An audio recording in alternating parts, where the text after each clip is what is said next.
Hai, halo, assalamualaikum teman-teman semua. Selamat datang di Daumi Channel. Kali ini aku memasak biji salak ubi ungu. Ayo dicek apa bahan-bahan dan caranya bagaimana. Yuk mari.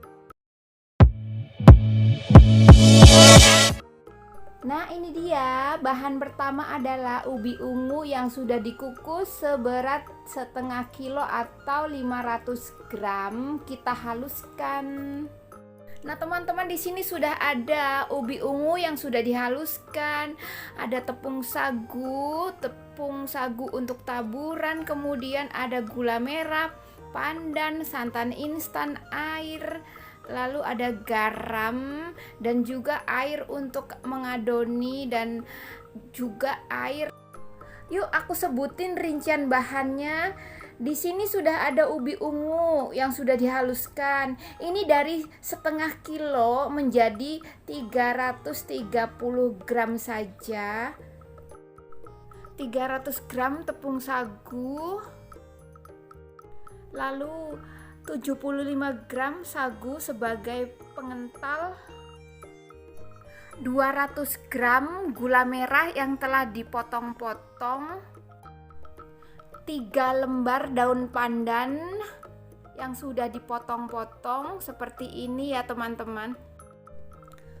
Lalu 200 gram air untuk merebus gula merah. Lalu 100 gram air untuk mencairkan tepung sagu. 2 gram garam, 1 pak santan instan ini 200 ml, dan 1 liter air untuk merebus bahannya. Dan ayo mari kita mulai. Tepung sagunya kita akan tampung di dalam baskom yang lebih besar bersama dengan ubi halusnya. Yuk siap-siap, sudah ada baskom. Masukkan tepung setengah bagian saja dulu atau sisakan sedikit begitulah ya. Jangan semua dimasukkan. Lalu masukkan ubinya. Nah, setelah kedua bahan masuk, aduk-aduk seperti ini sampai rata. Setelah rata nih, kita masak air. Ngambil dari air yang untuk merebus di panci itu 150 gram saja. Lalu mendidih, kita didihkan. Selagi habis mendidih ini kita langsung tuang begitu teman-teman ya. Nanti kan dia akan matang tuh di tengah-tengah, akan bening kan tuh ya. Nah, aduk-aduk dengan centong karena kan masih panas ya teman-teman. Nah, seperti inilah. Nanti di situ tuh kayak akan membentuk seperti lem begitu ya, untuk menyatukan semua bahan ini nih supaya menggumpal menjadi satu. Jadi menggunakan air yang baru mendidih langsung saja kita tuangkan di atas tepung ini begitu teman-teman. Lanjut kita aduk-aduk-aduk sampai semua bahan ini tercampur rata. Nah, kita bersihkan ini si centong supaya centongnya tidak melekat tepung-tepung ya. Kita bersihkan dengan tepung kering begitu teman-teman. Jadi untuk membantu supaya tidak lengket begitu. Lanjut kita aduk-aduk. Ini tuh kalau kita nggak pakai sarung tangan teman-teman, nanti tangan kita jadi ungu teman-teman di sela-sela kukunya ya. Kadang kan orang lihatnya gele pisan gitu ya, karena kan kuku kita menjadi ungu. Padahal ya karena makanan gitu. Kalau kita sering-sering masak gitu, kuku tangan kita jadi menyatu begitu kayak hitam-hitam kan ya. Jadi untuk mencegah supaya tangan kita tidak terlihat dekil atau kuku kita tidak terlihat dekil kalau memasak sesuatu yang berwarna, menggunakanlah sarung tangan plastik untuk mencegah supaya kuku kita tetap terjaga, tidak berwarna begitu. Nah, ini sudah menggumpal teman-teman. Lanjut kita gumpalkan atau kita buat kalis adonan ini. Nah, ini sudah mulai tuh ya. Ini kelihatannya ada sedikit basah, jadi aku tambahkan sedikit lagi tepungnya supaya tidak terlalu basah. Jika masih terlalu basah, sudah dipulung nanti akan lengket satu sama lain atau lengket di tangan kita, jadi belum bisa dipulung, masih buyar begitu. Jadi kita sesuaikan, kita tambah begitu. Jika dirasa sudah bisa dapat dipulung, barulah dihentikan untuk menambahkan tepung. Jadi tepung yang ada dalam resep ini, semua tepung tuh kadang kan keringnya masing-masing, ada yang tepungnya agak lembab, ada yang tepungnya kering. Jika tepungnya kering tentu kita akan tambah kurang begitu teman-teman. Jadi tidak selalu apa yang ada dalam resep itu pas begitu. Jadi ini triknya seperti ini. Jika adonan ini masih belum bisa dapat dipulung, maka kita tambahkan. Jika sudah cukup ya sudahlah. Nah, ini kiranya sudah cukup seperti ini nih, maka aku hentikan untuk menambah tepungnya. Dan tepungnya yang sisa itu nanti bisa dipakai untuk taburan. Nah, sekarang aku akan pindah ini ke wadah yang datar untuk aku aku akan bentuk menjadi lonjoran panjang begitu. Nah, ini kan sudah panjang, kemudian dipotek atau dipotong menjadi 2, kita gulung lagi sampai panjang lagi. Nah, kan sudah panjang lagi, kita potek lagi ya, kira-kira dibagi 3 lah ya semua adonan itu. Kita sempurnakan, kita gulung-gulung supaya lebih licin, kemudian kita belah. Nah, seperti ini ya teman-teman membelahnya. Nah, sekarang sudah terbelah, kemudian boleh dipotong-potong seperti ini ya. Ini kira-kira beratnya nanti jika kita bulatkan akan sebesar kelereng begitu ya teman-teman. Atau jika tidak mau memotong-motong, boleh juga dicomot-comot begitu teman-teman ya. Nah, segini nih, jika kebesaran kita bisa potong 2 seperti ini. Pokoknya suka-suka deh mau dibentuk seperti apa begitu. Di sini aku akan bulatkan nih seperti ini nih. Tapi jika kalian tidak suka dipotong atau mau persegi, terserah pokoknya ya. Yang pastinya asal bahannya sama, semua sama, pasti rasanya sama.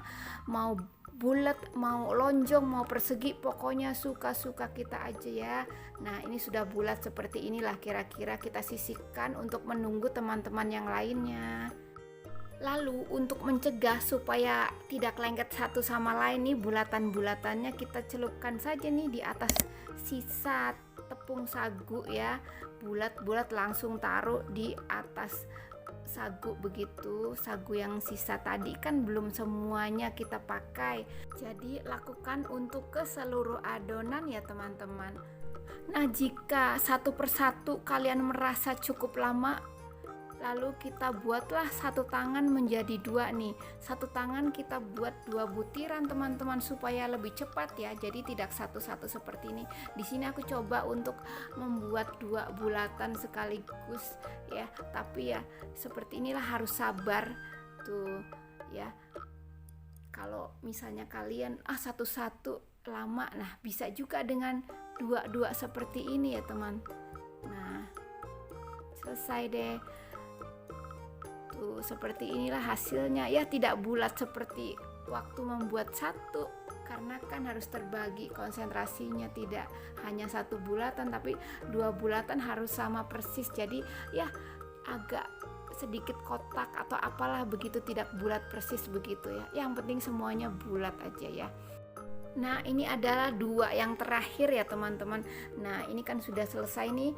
Kita hambur-hamburkan nih tepungnya, kita jadikan satu supaya si bulatan ini bedakan semua tuh, putih semua ya.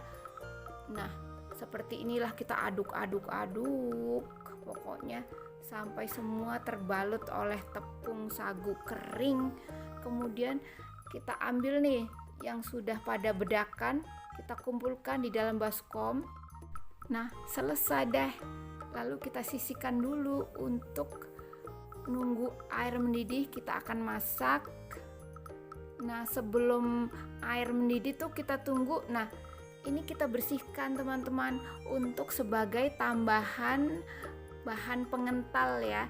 Di sini aku membuat biji salak ubi ungunya nih super kental teman-teman, supaya tuh, karena di kampung aku tuh membuat biji salak seperti ini tuh tepungnya tuh kental begitu, jadi akan lebih enak begitu nyes dimakan begitu daripada yang cair-cair gitu, tanggung-tanggung begitu, rasanya kurang nampol. Jadi tengah-tengah, kalau kita campur dengan santan tuh rasanya ada kenyal begitu, tapi jika sagunya sedikit tuh nggak berasa. Jadi ciri khas di kampungku tuh ya, biasanya biji salaknya tuh lebih kental dari yang lain begitu.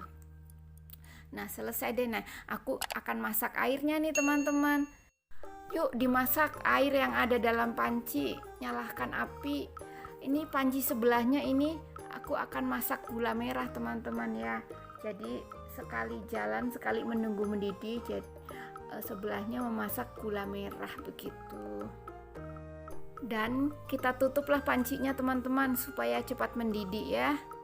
Sekarang aku akan tuangkan air 200 gram nih ya untuk memasak gula merah dan pandan. Gula merah sudah masuk, masukkan pandan.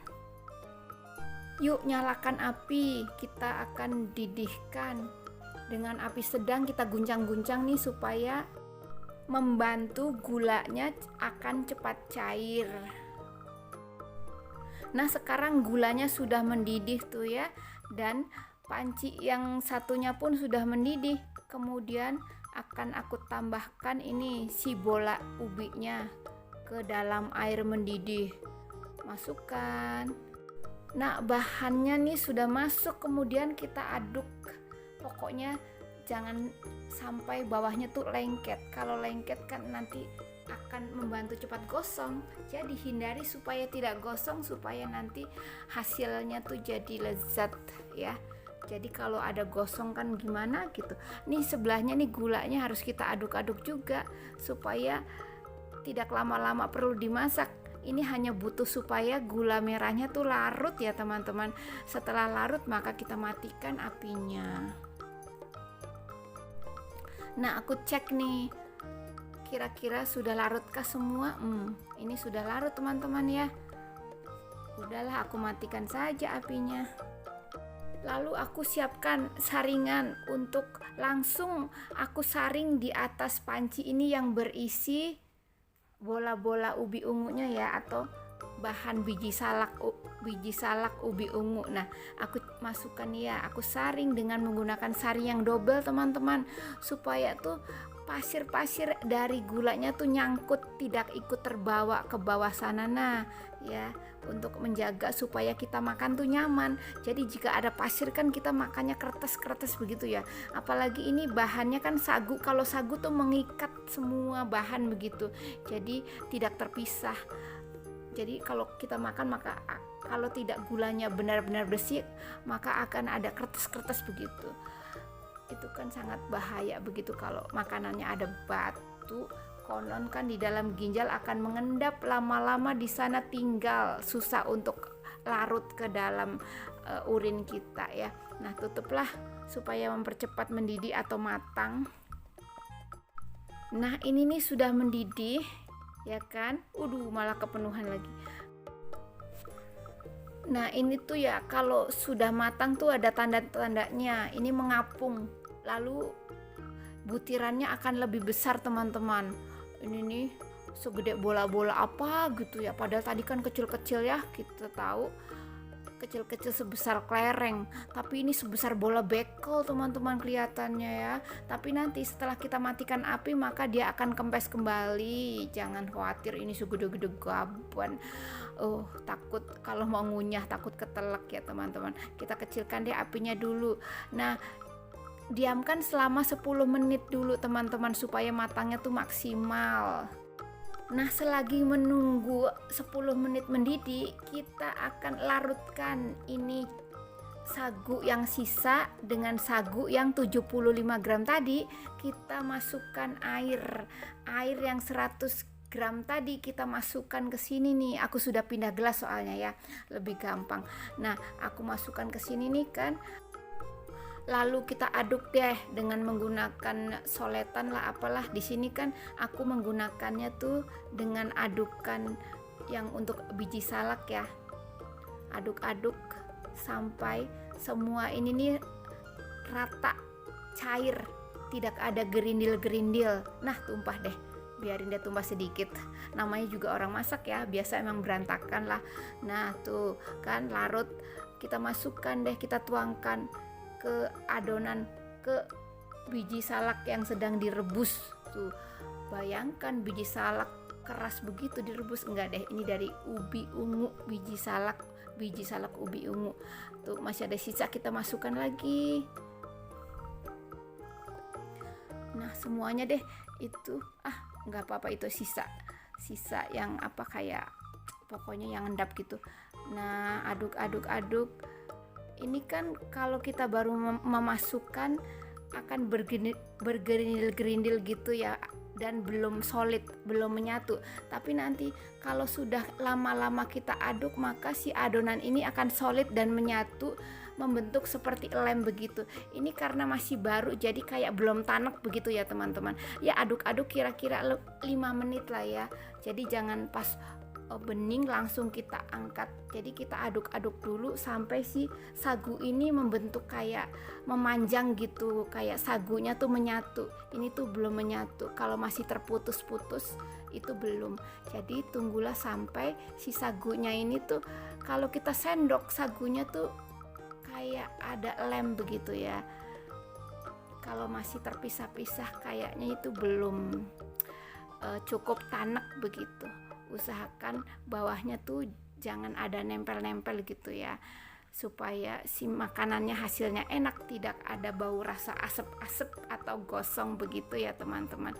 Nah tuh kan sudah ada kayak lem-lem begitu ya, tidak terputus-putus lagi. Kalau tadi kan agak putus-putus gitu ya. Nah ini tuh sudah ada kayak, kalau diangkat tuh sudah ada lem memanjang begitu. Nah itu artinya sudah cukup tanek. Tapi ini aku masih belum maksimal ya, aku harus aduk-aduk lagi sampai betul-betul menyatu dan seperti lem begitulah pokoknya. Tanda-tanda kalau misalnya kita masak dengan sagu tuh, kalau tanek hasilnya akan seperti lem begitu. Nah itu tandanya sudah lah. Dan untuk memastikan supaya nantinya tanek, bener tanek, kita didihkan semua ini lagi tanpa diaduk dulu ya sebentar, sampai mendidih-didih semuanya nih. Kelihatannya lucu, seru begitu. Nah baru deh kita matikan apinya, lalu kita sisihkan dulu. Sekarang kita masak santan instannya, kita buka. Lalu santan kita tambahkan dengan 500 ml atau 500 gram air. Sebelumnya kita kocok-kocok nih, sayang masih ada di dalam menggumpal. Biasanya kan begitu ya, kita masukkan air saja untuk membersihkan isi di dalam packingnya ini. Kocok, kita buka, keluarkan deh di situ, campur dengan santan yang lainnya. Kemudian tuang nih airnya ke dalam semuanya. Sepertinya ini kurang, masih cukup kental juga. Aku akan pindahkan ke wadah lain. Tuh ya, masih cukup kental. Aku pindahkan ke wadah lain supaya nanti lebih banyak santannya, karena biji salaknya tuh banyak. Tambahkan garam dulu deh. Nah teman-teman, tadi aku udah pindah ya ke wadah lain karena itu terlalu sempit. Kelihatannya kalau dengan menggunakan itu akan kurang, maka aku tambah lagi sampai setengah kali lipatnya lagi. Jadi kira-kira 700 lah airnya ya, 200 ml santan ditambah 700, begitulah pokoknya, karena banyak biji salaknya. Jadi aku tambahkan air saja, takut kurang. Nah sudah mendidih kan ya, kita matiin deh apinya.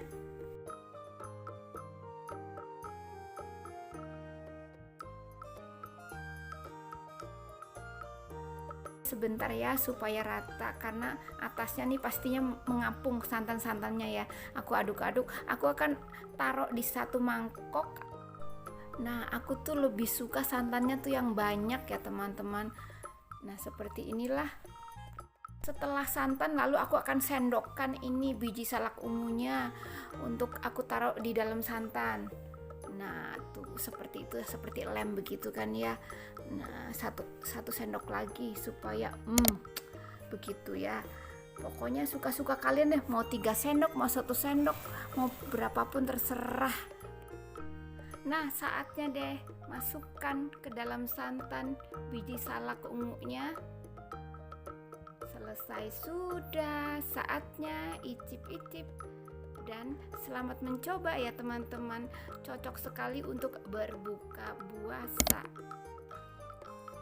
Daripada susah-susah membuat makanan yang lain, cobalah membuat ini ya teman-teman, biji salak ubi ungu. Terima kasih sudah nonton.